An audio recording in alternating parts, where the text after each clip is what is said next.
Good. Rise and shine message? Is that how we're gonna voice it today? Even more special Rise and Shine message to Rams Nation, the Ramley, Rams fans. This is your four-eyed friend Tuna. This is the First and Tuna show where it's Rams first NFL coverage right here in the beautiful city in Los Angeles. Today we got a special guest. I'm not usually doing Monday mornings, but guess what? We are moving forward. As a staple of the show, we're going to be doing lives every Monday morning just to kick off, kind of see what happened over the weekend, get you fresh started for your traffic commute, especially if you're here in LA. Today, got something special for you. Pulling out the bag, Mr. LaQuan Jones, ESPN fantasy expert. He's going to give us some fantasy nuggets that we can dip into the sauce that is the offseason. Let's cut this music here. You guys know my ADHD be acting up. There we go. Welcome, everybody. What's up? Let's do our community spotlight. Shout outs today. We got some regulars in here first. Kamal Covey, all expenses paid, work trips. Rock, he's out there listening to us while he's supposed to be working. Muad'Dib said he called in sick for today's show. I hope not, because I'm not paying you anything to be listening. So please don't start. And then, we got super fans in here. Rams, Ranger. So, yeah, first of all, community shout-outs. Thank you to our YouTube members, some of our special ones, Muad'Dib being one of them, Kamal Covey as well. Ray is in here. Special shout-out to USA Expat, who's not technically officially a member, but by proxy, he is nominated as a community member as well. And then especially to our Patreon members, specifically L-Dog and, like I said, Muad'Dib as well. And then let's do our community shout-outs real quick before we bring in Mr. LaQuan Jones in here. Community shout outs are going to be something special that we're going to be doing every single show. Sometimes these are sponsors. Sometimes these are just, hey, we love these places. The first place that we love and that we will always shout out, Amor Al Valle. So this is how you guys know I'm not a natural Spanish speaker, but I'm a transplant. I'm adopted. But Amor Al Valle, they're right here in the San Fernando Valley. During the ice raids, during some terrible times for a lot of families, these guys are actually helping out the community, doing grocery runs. If you want to support local families, if you want to support a local cause, beautiful people, amazing people. We love them to death. Go support them. That's our Instagram handle on the screen there. Always shouting them out every single time. Now, let's get into the football of it. Ladies and gentlemen, I'm not going to sit here and talk to you for too long. My good friend, Rams fan, holding it down over at ESPN, Mr. LaQuan Jones. What up? What's good? Good morning, brother. Good morning. All right. So hard-hitting questions. Best tacos in LA. Go right now. Putting you on the spot. See, I haven't really explored many restaurants or I've been to El Tigre. I had the tacos there. They were cool. But I find my love with the food trucks, right? I just be hopping from food truck to food truck and grabbing tacos, quesadillas, whatever the case may be. That carne asada quesadilla is fire, bro. So I can't really pinpoint one name in one spot, but I rocks with it. Hey, that's the right answer. Just shout out any truck, shout out any puesto in LA. Just don't say facts.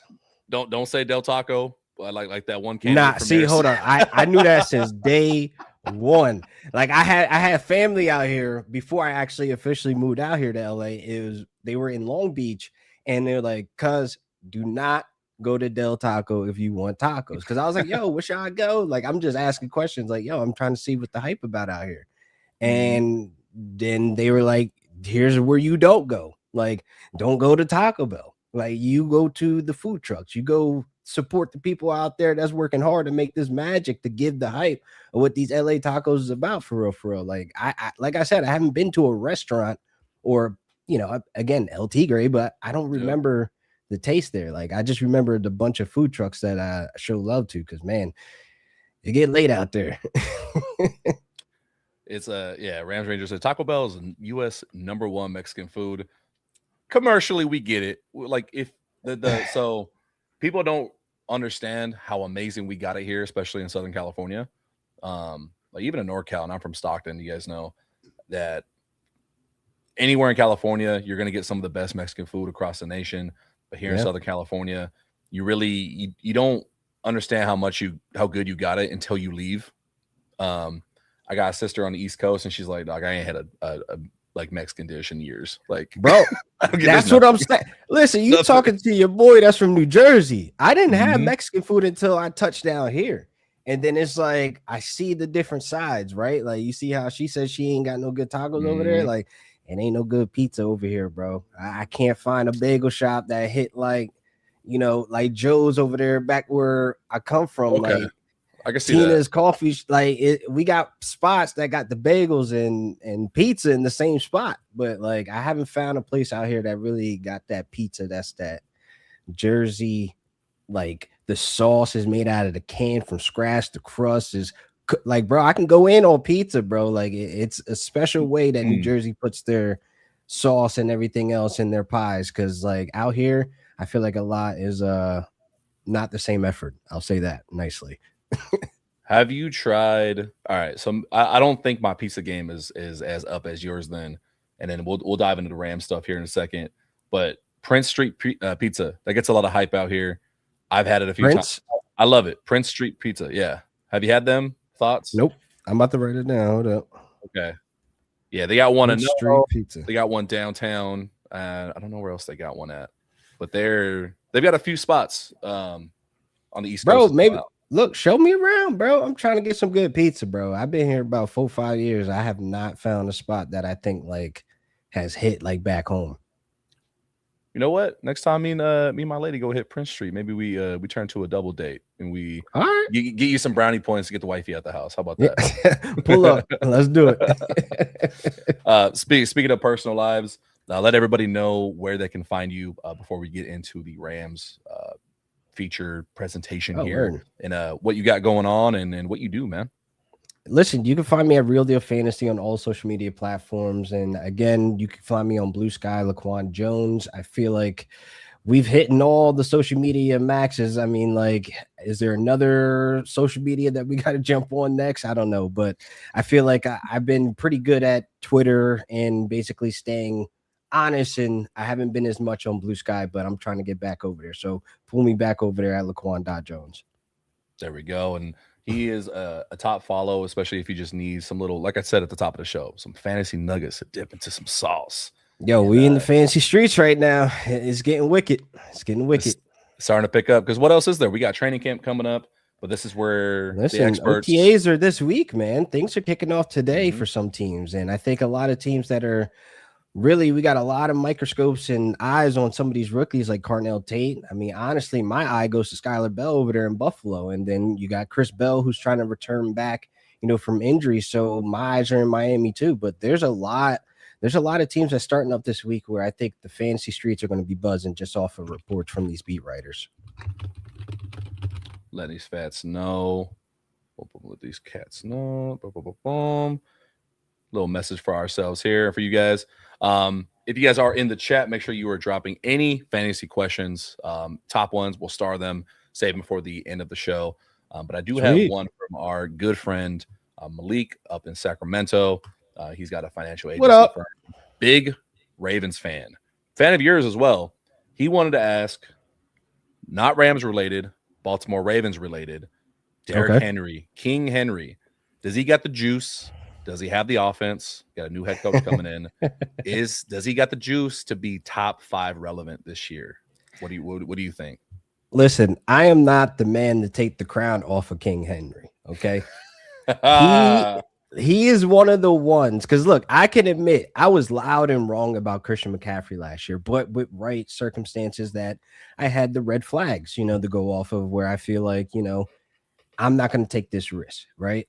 This is the same thing with Derrick Henry and age, right? Because like he's clearly made in the lab. He conditions his body completely different than any other running back we have seen in the last decade. Like when you talk about a man that invests in his body, look at Cristiano Ronaldo of how much money he spends on his body during the season, off season, and that's why he's at this seasoned age, still playing as a top premier player in the world. So I think Derrick Henry is still, I would say, in ballpark or top 5. I would never say no, but like in fantasy, the great thing about it is he's not getting drafted as a top 5 running back. So it's like you can literally wait into like that second round, and like you don't have to spend a first round pick on Derrick Henry. He will be your second round pick if you're in the back end of that one on the turn go ahead and slap yourself Derrick Henry as your RB1. And when you have somebody like Declan Doyle on the sticks right now, boy, I know a lot of Ravens fans are going to get excited. Like, imagine Lamar Jackson in a 4,700 plus type of offense, like kind of seasoned like a Lions eccentric offense or cut from a Sean Payton type of system, right? You're going to see a lot of different, I would say, schemes and plans to try to stop Lamar being the Lamar that we love in the pocket, but Lamar is still dangerous on the ground. Declan Doyle is going to take I would say, hopefully an advantage of getting Lamar back to that up to the 600 to 700 yard mark of what he's putting on the ground. I think having Lamar with Declan Doyle is probably the best thing that probably happened to Lamar in a very long time. That's a solid point. The inference of how Lamar is going to get utilized definitely has a huge impact on Derrick Henry's usage. And I think that question usually actually stems from once a running back hits 30, it's such a tired narrative. Like we always try to make guys they've been getting up there and still productive. Like, we got to stop. Like, I think 30 isn't the bar anymore. Like, I really think that guys like CMC and guys like Derrick Henry, they're breaking that mold of like, we're not the 30-year-olds of the past that, that get ran down at this point. Like, you have some 28-year-olds that are playing like they're 24. Like, it's a thing now. So I think that we need to change that narrative. I mean, speaking of age, Rams fans could look no further than their own quarterback going into year 18, Matthew Stafford. Yes, sir.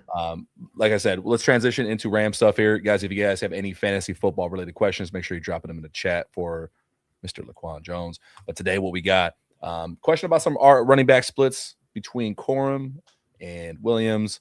Questions about like Puka. Can he repeat his top 5? And any Rams sleepers. I don't know if it's easy to have sleepers when you're potentially one of the best offenses in the league statistically, multiple years. I don't know if you can be a sleeper by any regard. But let's start. Which one do you want to start with, man? Dealer's choice. You're the guest in the house. What do you want to start with? We got to talk about this backfield, man. Like, I'm really excited to see this backfield kind of like become a brotherhood. Like, it's Kyren and it's Blake Corum. Like, this is the 1-2 punch that, McVay has been chasing for a very long time. Like, when you look at what Blake Corum brings to the table, it's completely different versus what Kyren brings to the table. Kyren can catch a little bit more balls out of the backfield, right? Kyren's a little bit better in terms of like sticking his head down in between the tackles and falling to the end zone, where Corum, he could pick up a lot of yards before you know it. Like, at a snap, he's already hitting the gap and he's already 25 yards up the field. So like, he's able to pick up grass. So you have this 1-2 punch with Blake Corum and Kyren. Like, you don't want to break this up. So I'm hoping going into this next season, like, McVay is like, all right, we tested that out. Let's give Corum a little bit more opportunities. Let's get him revved up. My guy was getting 5.1 yards per carry with the limited opportunities he had. When you look at him and Kyren, they're both top 20 in terms of like yards before contact. And when you see things like that, shout out to our O-line. These guys were playing phenomenal, top of the table. And I'm like, that goes under the radar of how good our run game was. Like, out of all the complaints we had about Kyren, with the fumbles, with him not being as explosive, they drafted Jarko as Hunter. We thought it was curtains for Kyren. But no, Kyren this season, his feet are moving a little bit quicker, right? When you look at Kyren having 26 explosive runs, and then you look at Corum having 23, these guys are both top 20, top 15 in rankings of explosiveness as a duo. There was no other running back duos this past season that have that. So I'm looking at this like, yo, we just got a taste of this 1-2 punch. And I think this season, they're going to unleash it, bro. This is some Ken and Ryu. Like, this is going to be like Street Fighter. It's going to be, no, seriously, like, think about it. Like, you saw last year when Kyron's coming off the field, you see how hungry Corum was coming on. When Corum's coming off, you see how hungry Kyren got on. They're feeding off each other, and that's what makes this chemistry of this backfield just so damn beautiful, bro.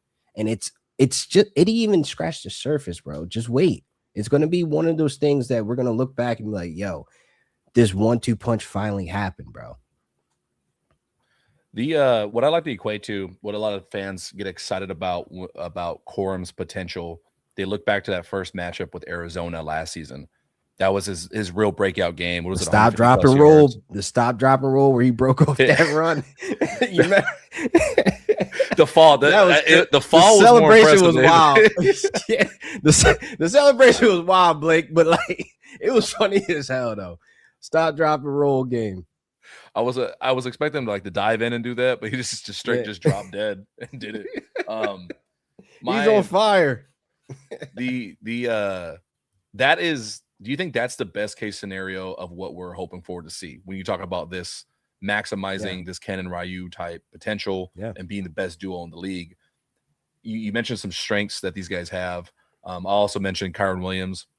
Anytime his name is brought up with the fan base, especially in the Twitter sphere, a lot of Rams fans are like, okay, Corum is faster or he can get more breakaway runs. Why aren't we playing him more?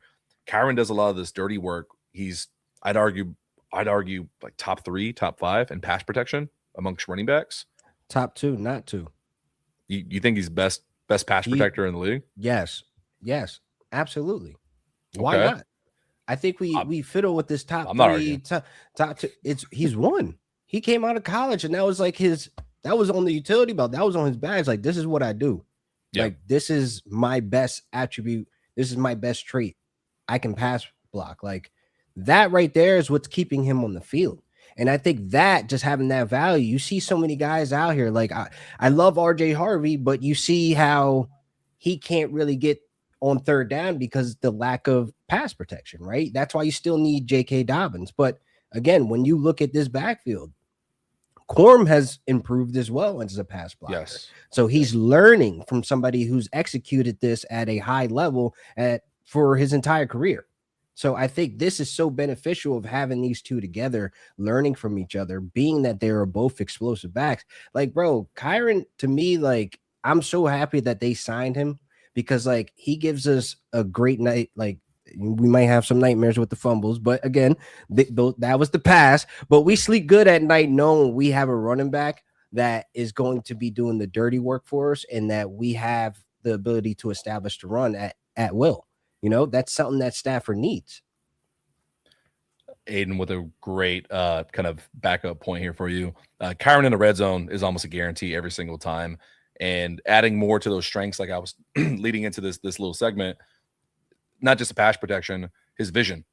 His vision in the current McVay system and his communication with every single offensive lineman, not just in pass protection, but as he's bobbing and weaving through the line, it's resulted in what are the Rams like the best in like not having negative plays in the run game. And a lot of that is because of Kyren, because when you look at the numbers, like the advanced metrics, I think at one point last year, like the Rams, it's not that the offensive line was not letting anyone through the backfield on run plays. He's making guys miss and still netting his 1 feet yard. Are quicker. Look at his feet, bro. His feet are quicker. And that's one of the improvements that I would say when I went to, was it? I don't know. It might have been the Oxnard Cowboys and Rams joint scrimmage practice. And I was talking to somebody and they were saying like, Kyren's feet, man, you got to pay attention to them. Like, they look quicker. And then when you go back and you see like the beat writers that are taking videos at their practices, you're seeing like the improvement in his takeoff. And I'm like, oh, he heard us. He heard us, that explosiveness. He heard, look, Ramley, it's okay. He took the negative and made it a positive and got better at that. Right. And again, fumbles was the only thing we had against Kyren. Like, Kyren was able to contribute on special teams. That goes overlooked, right? You don't have many running backs that can go through that, type of workload. Like, being on special teams, still contributing as a kick returner, maybe at times punt returner, because we're not too. Dang, I hate bringing up negative, so you know where that's going to go. But look, shout out X-Man. I'm back. I'm happy you back at the crib. If they trust you, I trust you. You my mans, bro. Oh, you ain't got to apologize here, bro. I am known. If there's one thing that I will agree with, you can call me a lot of things. You can't call me a homer. You can't call me a non-ball knower, but you can definitely call me biased towards Xavier. Yeah, I think because I'm at least consistent, and I do this for all players. I care about your body of work more than just one moment. Yes, thank you. Stafford could have thrown a pick six in the NFC Championship game. I'm not putting a lot of emphasis into it. Like, all right, cool. Yeah, but why are we there? We're there because of that player anyways. We forget X-Man put us in scoring distance in that Seattle game for us to even get a field goal. Like, we forget the crucial third downs that he was making, sprinting up the perimeter and making these big plays that we usually see Tutu Atwell make, right? Like, we got to let go of that one mistake, bro. Like, we got to, come on. It's cool. We good. You my mans. We're gonna pack up and go. We're gonna move on to the next thing. All right. And I tell people, like, why am I such a fan of him on the Rams? And we're not gonna make this into a Xavier Smith, Glade session, but this is he has the type of story. Hey, he has the type of story that Rams fans claim to love from other guys. HBCU, you find a way to make the roster. Yes, like sir. if like that is in itself damn near fucking impossible in the pathway for that pipeline in today's NFL. And Speak about it. Going into year 4 now, year 3, year 4, and he's keeps getting re-signed and he's moved up from practice squad. Maybe he'll make the roster to no, he's in rotation. He's your returner and he's fighting for wide receiver 3. That's like, I don't know what more of a Rams narrative that is than what Xavier has. And so, I digress. But back to the running back questions. What is this going to help or hurt some folks? Should they be handcuffing these two? Is it even possible to do it? Because I can imagine Corum is not going to be just sitting there in like round 14. Like, I'm not imagining that at all. Yeah, and that's my issue right now. And again, it's only May.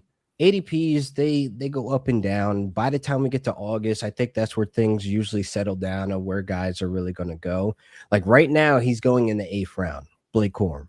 And you have Kyren that teeters between that 2nd, 3rd round. It all depends on how much you want to invest in the Rams and et cetera. Like if you want to go running back in the 2nd round, cool. That's your route. I wouldn't do that, but I think that Kyren lives between that 2nd and 3rd round. But being that you would have to essentially, like, if you do get Kyren and you want to handcuff Blake, it makes things a little bit complicated there because there's other positions that you can attack where you can get great value on, right? Like, I feel like if you're looking for a tight end between rounds 6 and 8, you could find a really good one like Sam Laporta.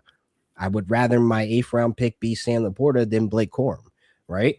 Because 2 rounds after that, you can get a Chris Rodriguez, or you can get, 1 round up or 1 round back from Corum, J.K. Dobbins. Like, these are standalone values that can give you actual starting ability. And Corum, to me, is still going to be sprinkled in. Like, maybe less than 40% of the snaps. Who knows if he lives beyond that? But, like, it would be cool to see him there at the 40-45 mark. And it gives Kyren fresher legs because we're getting more games, bro. And, like, there's a lot of international games with traveling and conditioning. Like, I would love to see Kyren get, like, a little bit of break just so we can get the longevity out of him. But this year where Blake Corum is going in drafts, it's way too close where Kyren's going. And good point by Ashray Boss. Corum develops well this offseason, can absolutely break out. I agree. His work with Coach Gold and I don't know, whatever flavored Kingsbury is sprinkling into here as well. His work with Nate Shieldhouse, just having a different OC, a different mixture of coaches can spark something different in a player. My only concern when anytime I hear 50-50, and it's more real football than I'm worried about my own, can I win a Super Bowl? And brag to my friends. Is it doesn't get talked about enough how in key moments the Rams struggled in 3rd and short, in 4th and short. The loss to the Niners came on between the tackles, you got out muscled. The Seattle NFC the Week 16 game, second half couldn't run the ball very well in between the tackles.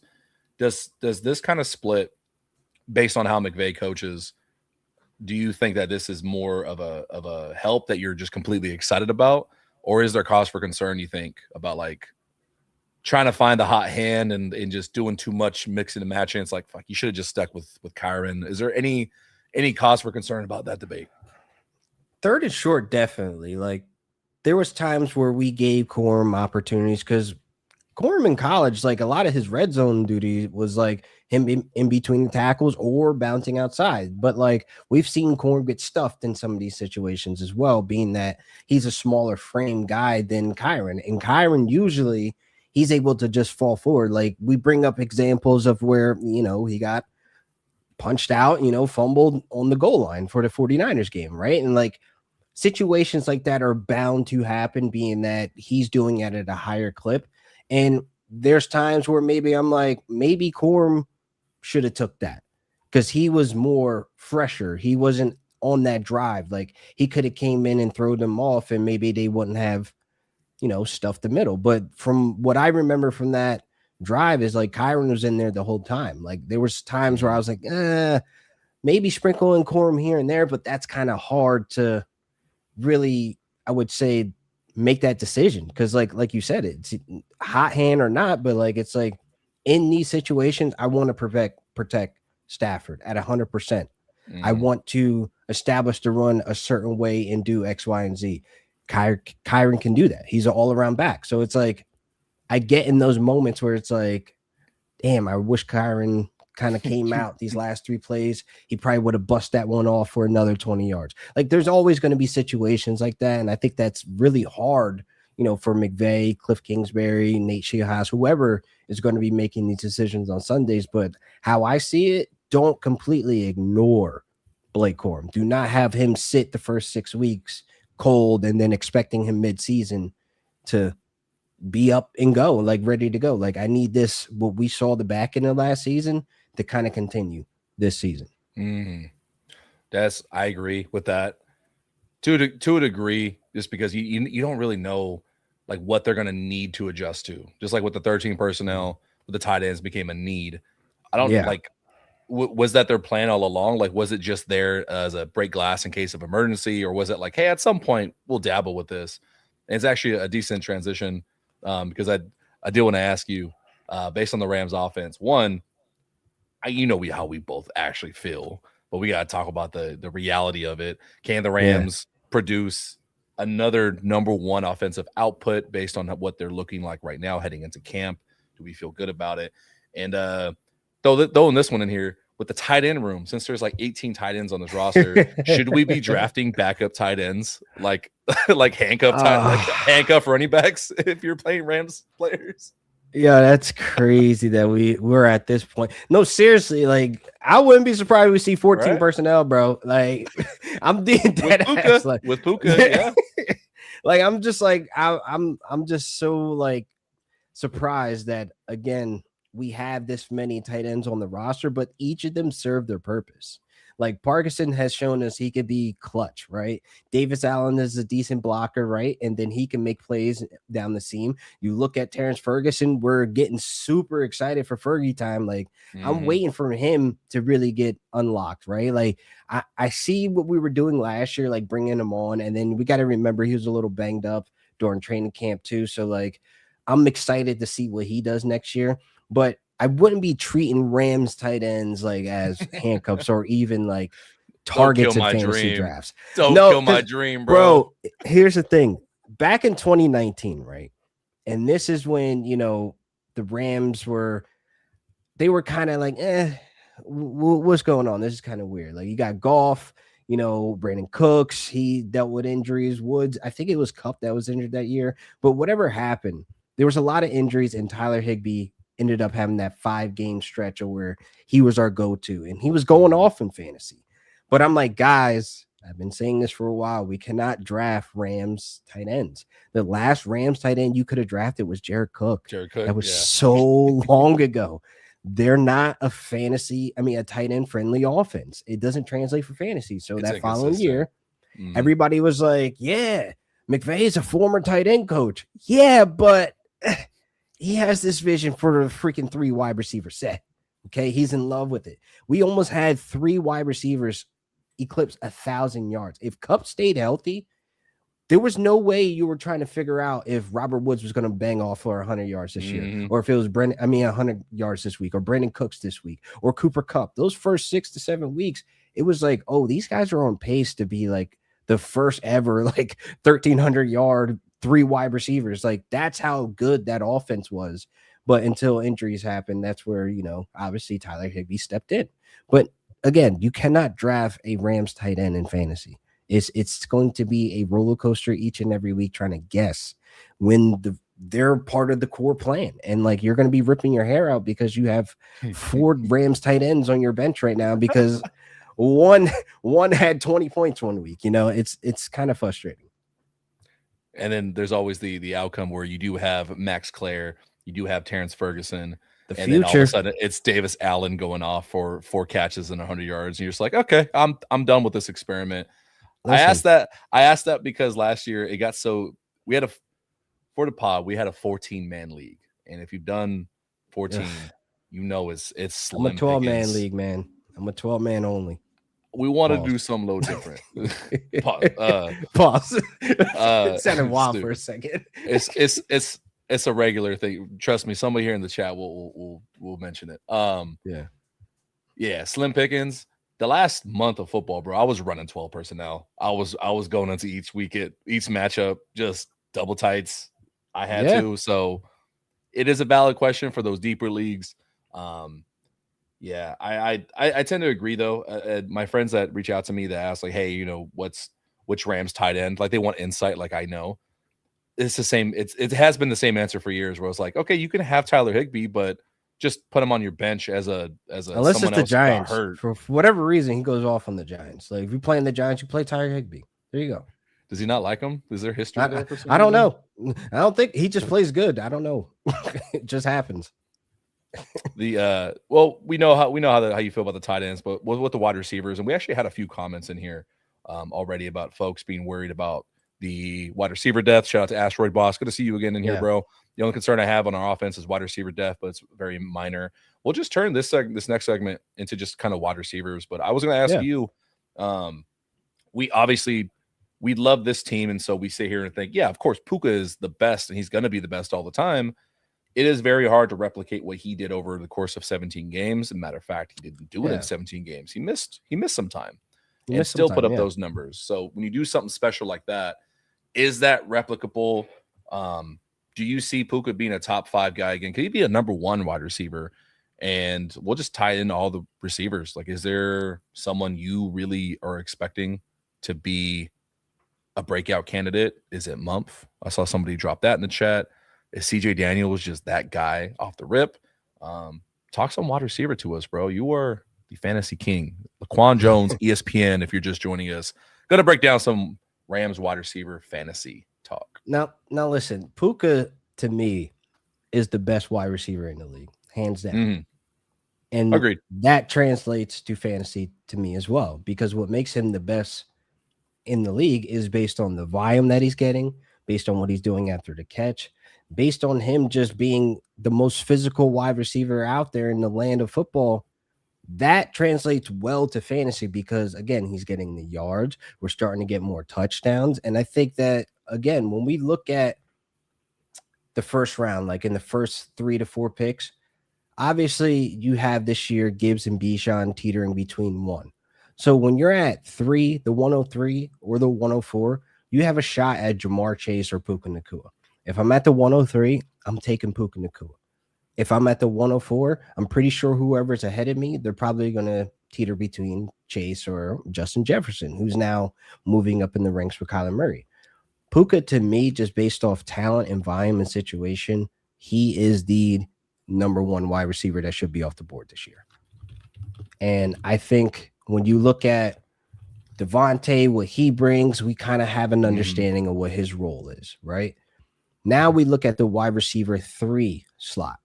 And I think now we could say right now that Xavier Smith is at the top of that pecking order to be the wide receiver 3 based on merit. Like he's earned that role to fight for that spot. Then there's Jordan Whittington, where I think he serves more as depth behind Puka. If Puka was to miss time, I don't think he's on the field as much as often on the same time as a Puka. Now, I think with Mumph, there's opportunity there, man. We saw the flashes. And last year, the flashes we saw was his route running. It was his hands, how aggressive he is at the catch point, how he's able to. I would look at that Jacksonville game, like he's able to separate cleanly from defenders, and that's Mhm. how you get your first NFL touchdown, right? And like, there's so much there for Month to obviously grow, but he's in a room with Devontae Adams for another year. Like they're in the lab right now getting it together. So like there's opportunity he grows and develops forward. Ultimately for fantasy, I think the biggest sleeper here is CJ Daniels though, because he will end up being the cheapest, I would say, in terms of ADP, where you could take that dart throw if you're in a 14, 16, 18 league, like where it's like you need the depth. Bro, Jesus. I've heard stories of people in 24 team leagues, and I'm like, why? Why so many people make two leagues? Like, what are we doing here? This is not necessary. You just want chaos, and it's like We whatever. did. The justification past 12 was like, all right, try something different. This is for No, the bro. show. Hey, man, Listen, we had fun. I ain't hating. I don't want to yuck your yum if that's your thing, man. But anyway, back to the wide receiver. I think CJ is a sleeper though. And what I like about CJ is that he has some of the traits that Puka has. And when you see how physical he is not a body catcher. For those out there that listen, that is a no-no, right? Hands I know team. that Hands he's team. a hands team. Mr. All Hands, Torrey Holt himself needs to put on some CJ Daniels tape and look at those hands. He's very physical. And the thing is, he can make the circus catches. He probably had one of the best catches last year against Notre Dame. That one-hander where he just came back. Bro, hold up. That's who we got? Bet. We'll pop it up. Bet. We'll pop it up. Bet. Gotcha. And it's like, bro, it's insane that McVay, Snead, the scouting team, they have this eye. They understand, I would say, not the agenda, but they understand the mission. We need to have tough guys out there because, like, he's an extra yard fighter as well. So when you have two of these guys on the field, as in a Puka Nacua and a CJ Daniels, I think there's an opportunity for him just based off of that trait to leap up in that depth chart. Because again, not saying these guys don't have it. He just has specialized in this. And to have this ability, like, bro, there's one of these routes he ran where he's catching the ball through the defender. What does that sound like? Puka Nacua. It's insane, bro, that the Rams continue to have this eye for this type of player. And again, to have this type of circus catch on your utility belt, to have the toughness that you bring to the table, his willingness to block as well. Because again, that's what's going to keep you on the field. You got to be able to block. You got to block. So I think CJ, he's a hot rod right now, bro. Like, he's definitely a sleeper that in fantasy, again, for those 14, 16, and 34 leagues, bro, how many people you got in your league is cool. But listen, CJ is definitely somebody you want to have on your watch list. I love Moody brought up a good point because Moody is a true believer in 13 personnel, 14 personnel, Max. 15 personnel. Max Claire's wide receiver 3. That's a good valid point. You can make a lot of arguments for it. It just depends on how he develops. But somebody asked me before, like, why is everyone so juiced up on a 6th round rookie wide receiver? I compare it this way. A lot of people had no idea who Mumfield was last year. And when you watch his tape, he was great at a lot of things. The one thing where he needs to excel better at is getting his long speed, his quickness. He's great. He's a technician, strong hands, can get open. He's just not going to be the fastest guy on the field. This is kind of the opposite with CJ Daniels. Not saying that he can't separate, but even as Ashray Boss brings up here, one of his knocks coming out of Miami is he has to get better in against press, against certain areas, getting open. What I tell Rams fans is it doesn't matter when he was drafted or hell if he wasn't drafted, as long as he's on this team in horns. If Eric Yarber, the wide receiver coach, had a hand in best, according to Steve Weiss, the best wide receiver coach in the nation, we know it, but it's good to hear it from the outside. if they want you on that team, there's something that they believe in. And if the one thing that he has to work on is separation and just route technique itself, where else would you go to become the best at it under Eric Yarber and now Robert Woods? Ta-da. Coach Ta-da. I was Trees. about to say, Bobby Coach Trees is in baby. the building. Where do you go? You go to the land of wide receivers, right? Because I like to look at us as an example of a room that has all around bodies of work of wide receivers. Our guys can block, our guys can separate. Some of our guys can't separate, but they're just as physical to take the ball over your head. Again, I don't have any concerns about guys that aren't the fastest because Cooper Kupp wasn't the fastest, but he just magically ended up somewhere open downfield. 10 yards wide open. And you're like, how did he do that? Because the football IQ. That's what it comes down to. When you look at Puka, was there a little bit with Coop? Was there a little bit of the I don't want to bring up race, but a little bit of the sneaky athleticism where you kind of fall asleep on them? They're like, white boy ain't got those wheels. Ah, shit. Listen, it's not even about the wheels because. Like it was like literally poetry in motion with Coop. Like again, like the head movements, the like he's able to manipulate you to where you think he's going, but then that's how he ends up behind you. And I think again, he wasn't the fastest, but we have a room that has huge staples in there that can get this room, all of these guys, Whittington, Mumph, Xavier, like these guys are still in the mix for that wide receiver 3 role. This is going to be an open competition, but again, it's only going to benefit Stafford to have a room full of killers, a room full of wide receiver 3s that I can depend on. Come on, bro. Not many teams can say that. The Eagles can't say that. The Patriots can't say that. Nope. Right? Seahawks can't say that. The Bills can't even enter the chat. So I think now when you look at the room that we have, we're the benefactor of having like such reliable wide receiver 3s that I don't even care who it is, like collectively. I know it's early, it's May, and these are all valid points, but in the land of fantasy, everyone always wants like the bold take, the hot take. Are you willing to sit here and say which wide receiver you see on this roster taking the biggest leap or having the biggest potential breakout? Is there a wide receiver? You can't say Devontae Adams, obviously. No. After our two kings, who is next up in line that you just see, hey, 2026, of course he had a big year? Chris Olave. And I think he gets overlooked a ton. And I think it's because it's New Orleans, which is fine. But when you look at his numbers last year, and this is including Spencer Rattler, you just see a consistent flow of like, this guy is going to produce if he's healthy and on the field. So it's like, now you give him help with Jordan Tyson.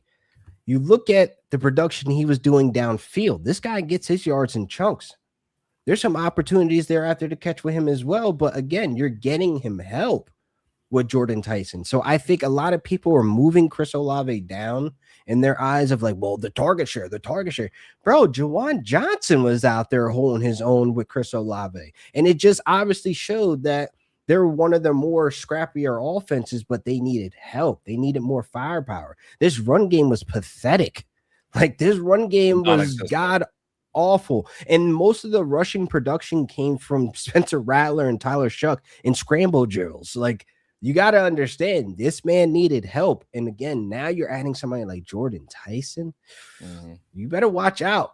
I'm telling you now, Chris Olave, I respectfully have him in my top 7. He has made his way from, I would say, before this last season, he was probably like in the top 15 range, like 12 to 15, I would have him.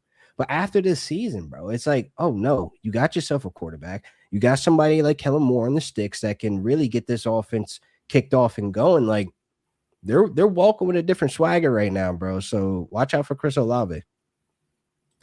Is there what about rookie wide receivers? There's some. I did a lot of in-depth look at. That was like my main position I looked at because I was convinced pick 13 for the Rams was going to be wide receiver, and I was wrong. I'm happily wrong. I don't know more than the team. Me too. Happily wrong. But looking at where the wide receiver rookies landed, I've got my personal favorite. I need something specific has to work out for this guy. Mine is Denzel Boston. I keep fucking calling him Denzel. Yeah. Denzel, yeah. Denzel Boston is big for me, but it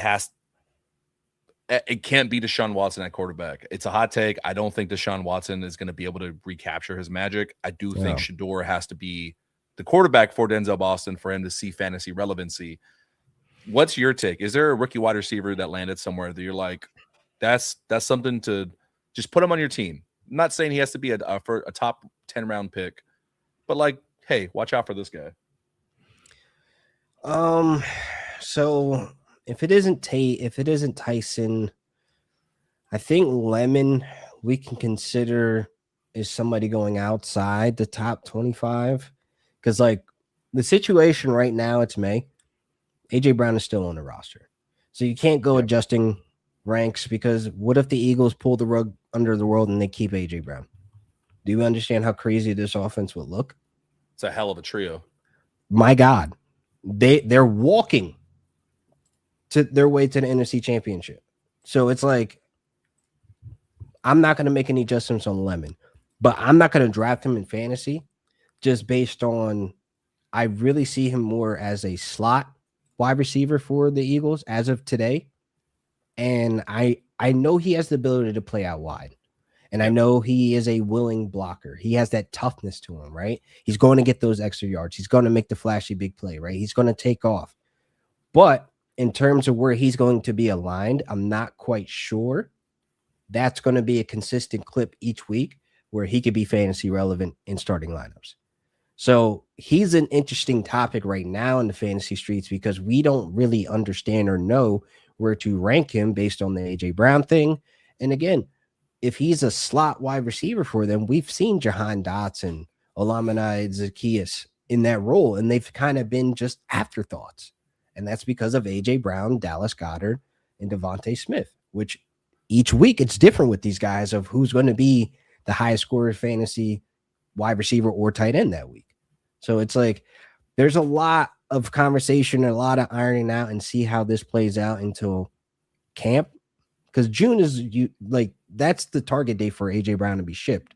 So it's like who knows at this point. This is a great representation of how Rams fans currently think. Just a few months ago, they're all clamoring to have this guy like he has to be the pick for the Rams. Now he's never lived outside the OC. He's going to drop every pass in December with those baby hands. That's crazy. I love it. That's wild. Love it. Nah, don't do that, man. That's crazy. That's insane. Rams Ranger says could be wrong. I hear he was picked because Lemon fits the OC's plan, meaning he should be a big part. They say a lot of things. Let's talk about Sean Mannion. I mean, look, he used to be the backup for us, man. People forget. Rams legend. Rams legend for real, bro. He was listen, Sean Mannion, and I think that this needs to be said. He's been in the rooms with KOC now, obviously with McVay playing for the Rams, like Lesney. Like he's had a supporting role throughout his entire career with the NFL. So I think, yes, Lemon fits what this scheme can be. Like that's probably like a huge plus for a first-time play caller, but I'm not really worried about the Eagles offense with Sean Mannion on the sticks. Like, I think they're going to be an offense that still has Nick Sirianni's influence, but Sean going to go out there and run the damn table. Like, he's going to go out there and do what he's learned from KOC and McVay, right? Like, I think it's pretty easy to see that, now newer offensive coordinators are getting opportunities to kind of break into this industry. And I think, honestly, you need some young, fresh minds. You need somebody who's freshly coming off of the game because Sean Mannion was with the Vikings, I think 21, 22. Like it was late. Yeah. So he's still connected and he still feels the game because he's been in the game for a while now. And a big part, it's not just we get so wrapped up in the scheme, the on the field. It's beyond that. Like we praise the Rams because of their interpersonal relationships behind the scenes. And I think you're going to get a little bit of the same thing in Philly. The most success that Jalen Hurts has had, obviously the Super Bowl win with Kellen Moore at OC, an underrated part that doesn't get talked about that I think will this year in New Orleans is how Kellen Moore empowers his quarterback. Like, yeah, he's going to scheme up things, and maybe not everything's different than other OCs that have had Jalen Hurts. Yeah. But how he empowered Jalen, getting his input, really emphasizing what he was comfortable with and what he likes. If Sean Mannion can embrace that sort of role and learn that from McVay, KOC, because they are very good at that, empowering their quarterbacks. Unless you're Jared Goff and you're unhappy with how he's trying to empower you, then I think you're going to get a lot of success. And like you said, with the AJ Brown thing, that is interesting, man, because that is an underrated trio. We'd love the Rams duo right now, but best trio might be them if AJ Brown stays and Mekhi Lemon looks like Mekhi Lemon at USC. That's what I'm saying. Like it's all. Again, I hate that we had to wait until June. Like, it sucks kind of because like I don't even know where to properly place AJ Brown because Romeo Dobbs is over there in New England, so it's like they're gonna do what New England wants to do. They're the program. Like AJ's not going to be able to do what he did in Philly, so like I think we're gonna get a more, I guess, balanced offense over there, and he's not gonna like that. Because Romeo, he might throw up 100 targets as well, because targets are earned at the end of the day. And if May is cooking, we see he's able to take it downfield and be aggressive. So I think AJ, he might take a hit in fantasy as well this year. I know you said a key word right there, and it's almost like you're reading my mind. You can't see anything backstage, but it's funny how that tends to happen on the show. Speaking of cooking, you like wings, bro? Yeah. What kind of wing you like? Are you a drum guy? You a wing guy? What's the sauce? What's the rub we're rolling with? I'm gonna have to go flats, Buffalo Flats, because like I've explored the honey barbecues of the world. I've explored the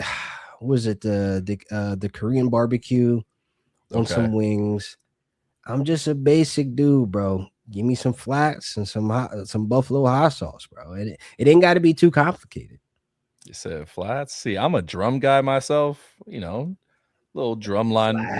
Drum line wannabe major makes me feel in touch with my musical roots. But I asked you that, man, and I know you said you haven't found the pizza for you in LA. Nope. I have found the wings for me in LA, and that was my terrible attempt at a potential ad read here. This is dope. Community shout out to our girl Melly. They are. I didn't know this was an ad. Yeah, every single Sunday. Awesome. They are over at Smorgasburg, downtown LA. Make sure you get out there. Okay. It is literally just a ville of. Oh, so you taking me? Food trucks. Wings on you. You take the tour. You heard me. You heard it here. All right. Hey, come on, all right. Yeah, go there. Get the Melly dust. For some wings, bro. Yo, they got this incredible item. It's a chicken sandwich. The bread is 2 honey biscuits, homemade biscuits. Whoa, dude! All right, we're going text. You don't understand. You don't understand. We're going text. you don't understand. Like my girl Melly will hook you up if you want the wings. Though, get the Melly dust. Those are fire. The Melly dust. Word. Yeah, you got a little bit of southern twist in there with her own like house rub that she's got going on, but everything there is fire. We'll pull up. Me and you will pull up on Melly and get some food. We'll do a little shoot. For sure. Little shoot. Yeah, you like that though? You like that smooth segue? Thank you, Mood dude. Appreciate you. Speaking of smooth, Mr. Matthew Stafford, the reigning MVP. How cool does that sound? Reigning MVP. God, it just rolls off the tongue. MVP. John Matthew Stafford. Let's go. My thing is though, a lot of people need to acknowledge it. Like they scared to put him in their top 5, bro. Oh, you got too excited, bro. Dog. You got too excited about MVP John Matthew Stafford, bro. He unplugged the whole court. Dog. Man, I got the glare on the joint, bro. I'm trying to hold you down.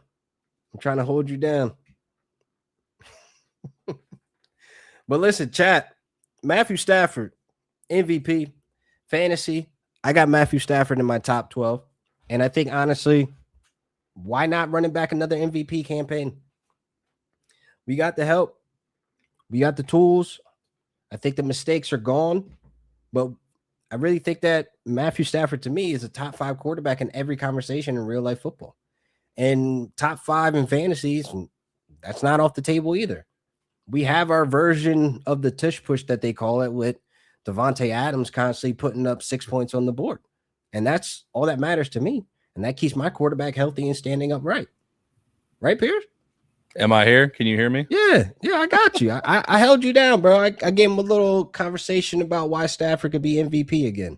So our regulars are no stranger to my technical difficulties here. I got a fun one. If you got some feedback, I'm sorry. I'll try to keep the volume down. We're playing out the You're good here. When I reacted to after the ad read, I pulled my headphones out the thing, dog, and it just completely all my audio just said nothing works now. I was like, oh, ew. Okay. I held you down though. You good? Yeah. Where were we at with Stafford? Sorry. Listen, I was just telling the folks like, yo, chat MVP, he could run it back again. I don't see why not.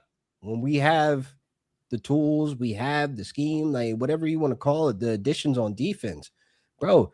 The best thing about this offseason, we're about to have a pass rush that deserves to be talked about as one of the best in the league. Because our issue last year is that they didn't have time to get to the quarterback if our corners are letting guys be 2 to 3 yards of separation. So they're going to throw it fast. So no, the bull rush that Verse has is not going to completely work every single down because there's no time. The ball is already zipping off the quarterback's fingers because somebody's open. So now when you end in bringing in McDuffie, Watson, Lake back healthy, Captain Q, like let's go, right? We're good on the back end. The trenches, Josiah Stewart, look out for him when he gets into those packages on third down. Bro, he is waiting to be unleashed. This is a Tasmanian devil waiting, folks. Look at the trenches. We are building an elite army up front, and all we needed was some time for our pass rush to eat these freaking quarterbacks alive. Because, bro, folks forget the formula of what worked with Greg Williams' defense, bro. We're going to take it back to the Lou. When we had Janoris Jenkins and Tremaine Johnson as our lockdowns, with Rodney McLeod back there and TJ McDonald thumping, knocking heads off, bro, our pass rush was insane. We had Robert Quinn, Chris Long, Michael Brockers, Aaron Donald, Ethan Westbrook, my guy Eugene Sins, Will Hayden. This is the depth of that trenches that we're all eating and producing. We are here. We are there. We have the formula intact right now. That's why Stafford having a defense, he's going to be picking these defenses apart, chilling on the sideline like, bro, let's go. We back in. The defense did their job. Let's put up another 30 on them, bro. That's how this energy is about to be if everything all goes right health-wise with this O-line, the backfield. Everybody got to stay healthy. Let me look at the stats again real quick. What it was. The bar for me, anytime somebody wants to talk about quarterback MVPs, I think, 4,200, 4,500 yards? I'd say that's roughly the bar. Depending on if it's a down year or not. Like I've seen some quarterbacks win MVP with under 40 touchdowns, but around that is the bar. With these changes, like if they do run the ball a little bit more, if you are working at a center with under 13, which inherently gives you pause because you think, okay, a little bit slow, more methodical approach on offense, potentially does that ruin the chances of him hitting 4,500 yards and 40 plus touchdowns? No, here's the thing that we are missing, bro. We got to start looking at this unit and respect it, the tight end unit. If we're running 13, you draft Max Clare because of what he could do after the catch. He's eating up anything and everything in the middle of the field. He's giving you that Puka toughness. He's giving you that Cooper Kupp type like yards after the catch, right? We talk about Terrence Ferguson, his speed, his ability to destroy you in the scene, to destroy you deep downfield. That's your big playmaker right there. And to have both of these maniacs on the field, pick your freaking poison. Max is not easy to bring down. Terrence is fast. He's shifty. So it's like he can get behind you and surprise you. We've seen the sprinkles last season, bro. That's where I'm like, yo, this 13P is going to stick. is going to be around, but it's going to be a different rotation of guys in there. You got Higbee still in there, Parkinson, right? Like we talk about all the guys that are in this unit, they make the collective of why we're dangerous on offense. So no, it's not going to be no slow walking, bro. It's going to be first down, 13 ping. Oh, Terrence Ferguson, 40-yard. What? You're like, damn, out of 13? Yeah, bro. That's how we cooking. Like, bro, just wait until you see. I see the vision. You muted, bro. You muted. I'm trying to be nice because I'm hesitant with the speaker situation. I agree. I see the vision. I think the one way, like best case scenario, the best case for him to not win MVP is if he's missing a lot of fourth quarters. If you catch my drift. Oh boy, it's a tough schedule.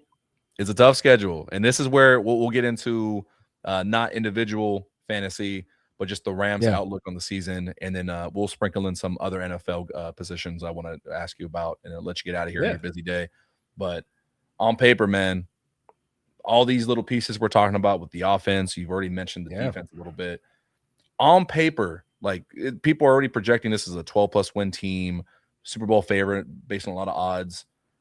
You feel maybe more wins. I agree too. This has got to be a favored team to win a Super Bowl.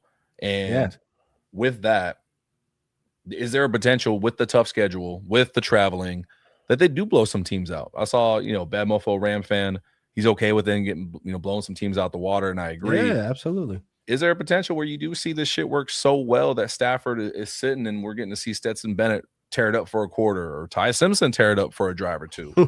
Is there room for that? Can this team be that good? That is a high ceiling. Yeah. To think that Stafford is going to sit out a fourth quarter, nah, I don't think he rolls that way. Like, I don't think that's him. Like, I think, honestly, even if that was the case, Stafford's still out there. He's still out there he might put up 5K. Like, I really feel like that's how good he is, and I feel like that's where we're at in this offense. Now getting another year with Devontae, I'm hoping and really praying that this works out full season healthy-wise with Adams. Like, I think that we have the pieces right now to take it to the 14 wins. We have the pieces, to get rid of the mistakes that we had some losses last year with special teams, our long snapper, our kicker. Like, come on, like we addressed a new long snapper, right? We got thicker to kicker, right? Like we got a new special teams coach. Like we've addressed a lot of the areas that we had concerns with. So now that these are to bed of all the mistakes last year, we're sitting at that ceiling and we're like 14 wins should be on the table. We always, and I joked about it off stream, we always get one or two games where McVay likes to, I don't know, man. It's like he's moving in quicksand. Like he's just kind of slow to adjust. Other teams, you kind of see the halftime adjustments and things look very different from the start at third quarter. For the Rams, you tend to see that near the back end of third quarter, start of fourth quarter. Atlanta, you saw in that loss, it started to pick up a little bit. Too late, too little, too late. Carolina, you can almost argue the same thing, but on defense. Yeah, I'm about to say Carolina, definitely. The Niners game as well, the Week 5 one. That was probably one of the most frustrating games I've watched in a long time. Where it felt like everyone in the world except McVay knew, like, hey, can you just try this? And then they made it close and still, again, too little, too late. Like kind of playing with your food. With the addition of Kingsbury, the promotion of Nate Shieldhouse, do we think that impacts any of that, or is it just play better? It definitely does. It definitely does, because I look at it like this: like we don't know the personalities that they bring when they're contributing to the offense. Like in terms of like if Cliff Kingsbury is like, "Yo, we should hurry up, we should rush this, we should be aggressive." Like those conversations we'll never hear or know, but I can sense that bringing off Cliff Kingsbury was for a reason, for those adjustments. Because again, as much as there was the ups and downs and turmoil, when he was in Arizona as the head coach, I still was fearful of the Cardinals offense. Like they were a team that Kyler, he's already got the 2-3 plays in there. And then they're just punching us down the throats. Like, again, we're up by like 30, but it's still like, hold up. They make it a push because you see Marvin Harrison go off on us, right? Like that game was a staple of like, oh, this is what this guy can really do. And it's always us, right? The Travis Hunter game. We're always the staple of like, yeah, this is the ceiling of what this guy can be, right? Yep. I mean, Trey McBride. I mean, he scored his first touchdown of the season against us, and that was the back end of the season. And that's the season, he was dealing with ups and downs, but that's a whole nother conversation. But again, I feel Kendrick like Bourne. Kendrick Bourne. Yeah. Oh my God. That right there was just like, I know he can ball. So he was one of the, like, him and Demarcus Robinson, bro. Yep. Like, they can hoop. That's why I'm like, bro, Kendrick, LA, it fits, right? Like, we right here. Like, you can come over here and ball too. Because we were like really chasing last season, trying to fill that void of Demarcus Robinson, to be honest. Because, like, we always had a stable wide receiver 3, like the Van Jeffersons of the world, right? Like, we've always had that 3 that was solid, and DeMarcus Robinson is one of them. And I think Kendrick Bourne with a Devontae Adams, a Puka Nacua potentially in the future, dog, that'll be nasty. That'll be nasty. That is the role that I do think they brought in C.J. Daniels for, was that DeMarcus Robinson-esque, the Juwan Jennings style of player. I think that's why I actually thought Juwan Jennings would be a good fit here in Los Angeles. Not for that amount. That's a lot of good for him. I kind of didn't want that to happen because, again, it's like he would have cost a bag, bro. I didn't think so. I thought maybe for some reason he wouldn't. Like, $8 million with the Vikings isn't terrible, but I think he would have taxed us. He would have taxed us. Of course. And then I wonder how much there is a little bit of that. Like, I can't play for the ops. Like, that's a real thing for some players. Hey, I respect it. Listen, I don't like when they come over here. Like, we hate when they go else. We hate Cooper Kupp in the Seattle jersey. Like, I know how that feels. So I've let that go. But it's one of the things you understand. He back at the crib. It's kind of like, all right, do your thing, bro. We love you. Thank you. I do want to spend the rest of our show here for whatever time we got left with you, talking about just general NFL, some fantasy stuff with you, non-Ram specific. We got not so much questions, but some comments from people in here. I do like where Aiden's head is in regards to Carnell Tate with Cam Ward and Daboll's offense, force feeding him. He could be a rookie to look out for. Any other rookies, or screw the rookies? What names are you just hot on right now that you're trying to yell from the mountaintops to tell people to pay attention to?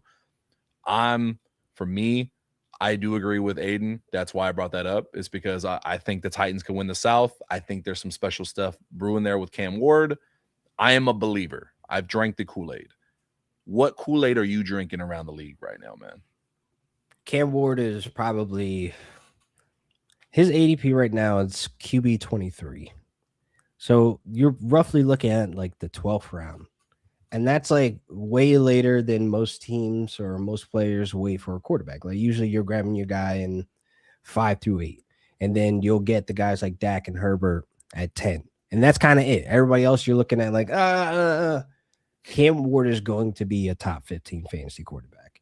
And it's because of Brian Daboll. It's because having Carnell Tate as your prototype X.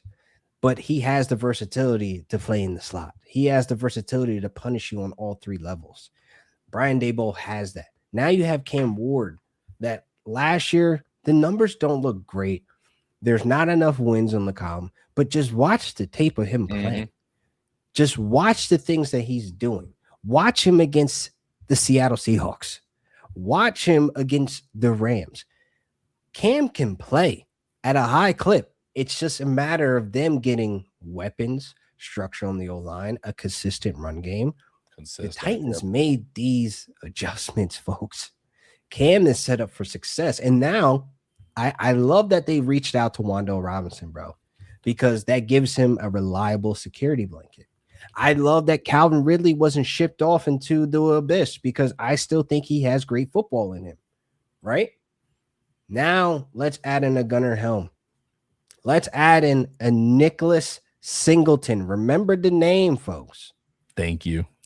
Remember the name, folks. That is the beast that is in that backfield that is ready to be unlocked. Tajay Spears, Tony Pollard, both on contract years. Even though Tony had a strong finish last year, but he is on a contract year. And Brian Daboll, if you look at his tendencies, you look at him as an offensive coordinator and coach, he gives his rookies opportunities. Devin Singletary, 2019, he gave him opportunities, over 16 fantasy opportunities per game. That's targets and carries. This is opportunities to put fantasy points on the board. Tyrone Tracy, Cam Scadaboo last season. All this tracks to where Brian Daboll is in this situation. And them drafting Nick Singleton, my God, that is going to be a freaking beast back there, bro, for fantasy. I'm glad you said that. And the reason I got so excited is because leading into the draft, I didn't really try to pound the table for it too much just because I didn't believe the Rams would, rightfully even look at a running back. I was glad they didn't, because we had this tendency of drafting a running back every single year, not really giving them a shot to develop. But I think, honestly, where we're at now in this back room, we don't need that anymore. I agree. And I think it'd be a waste of time to draft someone, and then now you got to figure out with Jarquez Hunter, and now you're in like a potential poop ball situation where it's like, oh, they cut their 4th round running back, just like that was a waste. Like stuff like that. I didn't want that to happen. But Nicholas Singleton was the one guy I would have wanted. All 32 fan bases would love Jeremiah Love. After that, you go look at Nicholas Singleton, and you can't look at him and tell me like, yeah, that dude's 6 foot, 220 plus, running away from everybody, and just refuses to go down half the time. Yes, he's such a really damn good runner and has the passing chops. Like, the boy can catch, the boy can run through. Like, the thing about him is that his production gets overlooked by all these other flashy stars. Again, we all love Jeremiah Love, but look at the college production, bro. 45 touchdowns, 3,200 yards. Like, bro, he had over 100 catches. There's not many running backs that was in this draft class that has the passing chops or even the production that this man has had. Explosive. Now you're putting him in Tennessee. It's the perfect situation, the perfect scheme, and they have the quarterback in Cam Ward where, again, folks are sleeping on him. He is in the 12th round at QB 23 right now. I've been screaming to the mountaintops like, yo, Cam Ward, he is in a situation that people are just overlooking, and he's going to be a QB1, or let me be realistic, he's going to be a low-end QB1, but in super flex leagues, you're going to be so happy that you draft him as your QB2 or even 3 in some of these situations. You're talking QB2 or 3. I'm convinced enough where I'm willing to wait and use him as my QB1. Do you think that would be insane to do with Cam Ward? Because I'm that much of a believer where I think he's got 4,000 plus yards easily. The touchdown amount is where I'm concerned. I got to see. My thing is that you will have to double tap on quarterback if you do that. So, like, you might still have the range and shot to double tap on CJ Stroud, to get Sam Darnold, to get an Aaron Rodgers, right? Because once you get past like where he's going now, the 12th round, let's say if you take him off, I feel like you're taking that risk that the O-line didn't improve, that injuries during camp have happened, or something that, this scheme isn't really translating well to Cam Ward, even though Brian Daboll just a couple of days ago said that he's getting the scheme and picking up rather quickly. And like, he's really impressed. So it's like, we're hoping everything stays on track, but to have him as your QB1 and then lock and that's it, you don't touch another quarterback, I think you're running a little bit of gamble on yourself. We love it. We love to gamble on our QBs, baby. Hey, man, I ain't against it, bro. Listen, I got a couple drafts coming up, and I'm going to try it out on one of them. I'm going to wait and see how long I could wait for quarterback, and then around that area, I'm going to take him as my QB1 and lock it down. Let's just see how this roster plays out. Yeah, let us know how that goes, man. See if I'm crazy or not. Now, we got last thing I want to talk to you about before you can get out of here. Not everyone comes to our channel for fantasy football. I know that we're not a fantasy podcast by nature, but since they're here today and you're our special guest, we're going to give our viewers something special. Straight from your lips, from your mind. Who are some league winners? Say, if you came here and you happen to be here on the First and Tuna podcast and you're listening to LaQuan right now, who are some fantasy winners for you? It could be a really deep dive. It could just be a no-brainer where it's like, yeah, why would you not go draft Lamar Jackson? Like, be smart. Don't overthink it. It don't got to be breaking. Who's a league winner for you, man? I think I'm gonna go by position. So I think quarterback, I'll give that to Cam Ward, league winning at the absolute ceiling of best outcome. Sam Laporta at tight end. Slash, I would say TJ Hawkinson. That's a very under the radar one. He's going very late in drafts. He's tight end 22 right now. So those two tight ends, league winners. For running back, this one is a little difficult because, like, I think this is a no-brainer, but Amari Hampton, like, I think this is like how we look at Jonathan Taylor being a top 5, top 3 guy. I think we can place Amari Hampton right there. Just based on the situation. Yeah, just based on this. The dude can catch. He's a bulldozer. The dude is built like Obafemi. Like, bro, he is him. Okay. So I think running back, I don't know if that's a no-brainer, but I think he smashes whatever his current ADP is in August. I like that a lot. We've kind of the year 2 running backs kind of get forgotten about. Maybe not this season. I think just because people think that the draft class this year was not as strong. And so outside of Jeremiah Love, unless you're really, really high on Singleton like we are, you're probably ignoring a lot of these guys. You know, what does Mike Washington do in Vegas if given an opportunity behind Genty in spurts?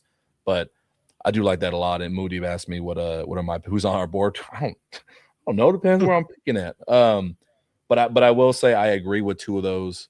I do love Amari Hampton, and Cam Ward for me is like my guy. Like I want there to be little to no noise on him, so that way I can take him in the 12th round, 11th round. No, like absolutely. I want that. I don't want there to be any fun noise about him. And Tyler Shuck too.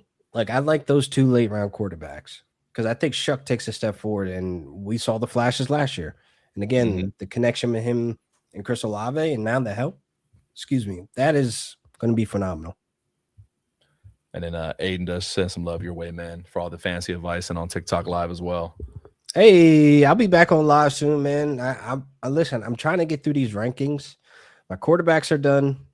I'm currently working on running backs. Wide receivers have been done for a while now, but I'm not ready to drop yet. But like, I'm waiting for these last few free agents to sign, June to happen with AJ Brown.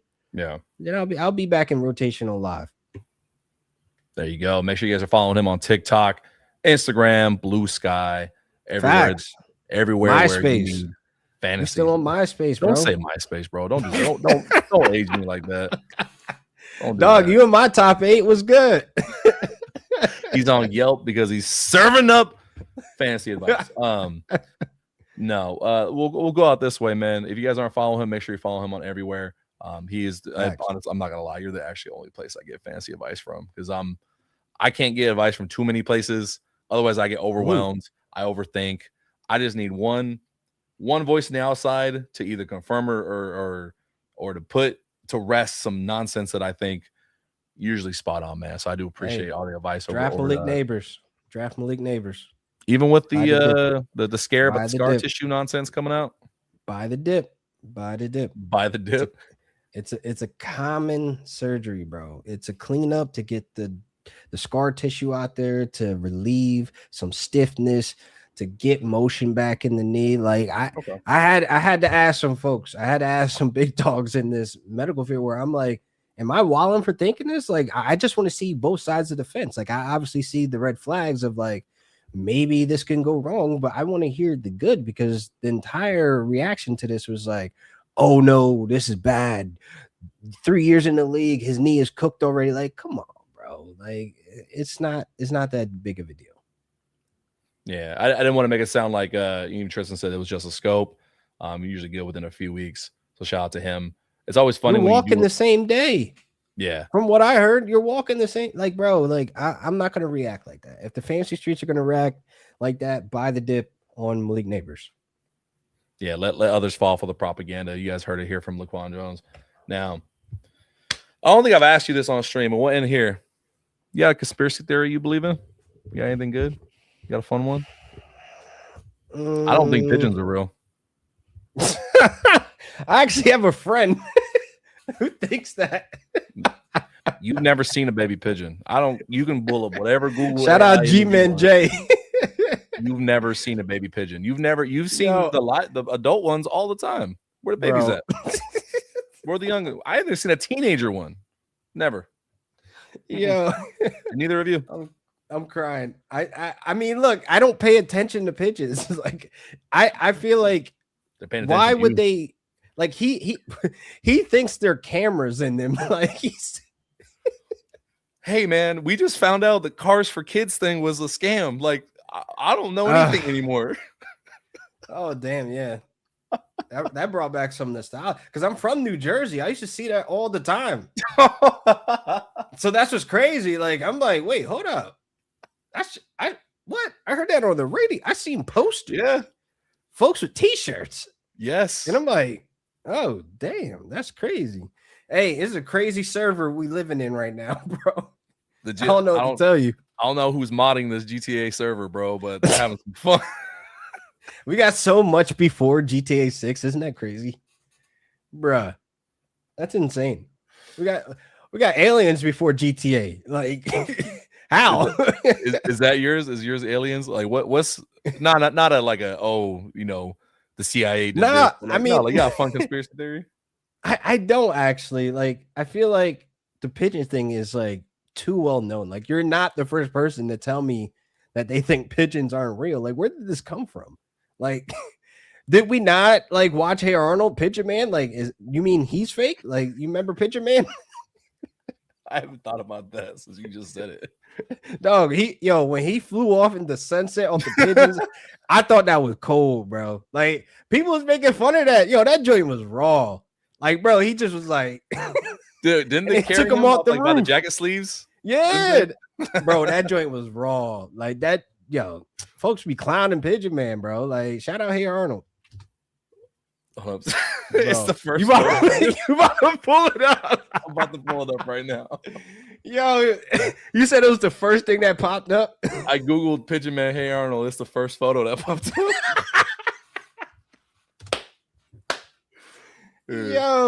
Yo, that was cold, bro.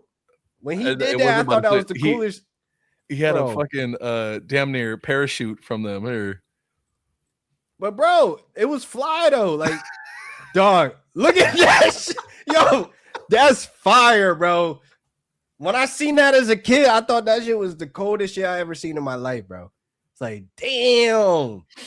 The picture just, and it was dope how he did it because he was talking to Arnold, and then he just turned around and just was like, and they picked him up. I'm like, set him out. Yo, that's fly, bro. If you could do that today, you would do it.